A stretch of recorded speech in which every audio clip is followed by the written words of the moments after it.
regalarlo en rifa. Gracias. Quien mejor suerte tenga, quien más ganas le ponga, porque de ahí depende que se haga. Habíamos pensado que fuera para el día domingo 2 de julio, el sorteo de la lotería, pero está muy lejos. Nosotros vamos a estar aquí el 30 de junio. Para esto, como una rifa tradicional que se hacía en cajitas y en cartoncitos en alguna urna, los tantos papelitos de acuerdo a su registro de su nombre.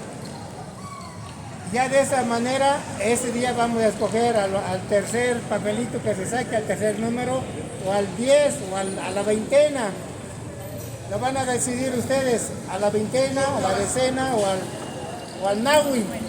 Al nahui, al papelito nahui. En fin. Y este es el huehuet, la historia.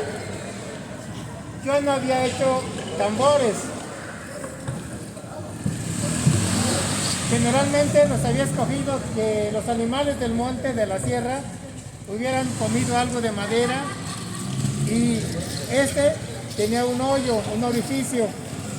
Salía por acá, apenas cabía una varilla de 3/4. Le metí la varilla y le metí fuego, varitas delgaditas. Fue mi primer huevo que hice con fuego, y estuve observando cómo la lumbre, el fuego, fue haciendo todo este orificio, y así quedó. Solamente lo pude apagar para que lleve la técnica con tierra, no con agua. Ya tenía preparada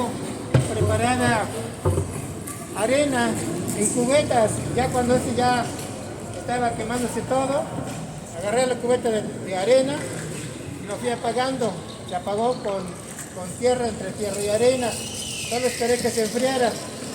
Y es el mejor tambor que inteligentemente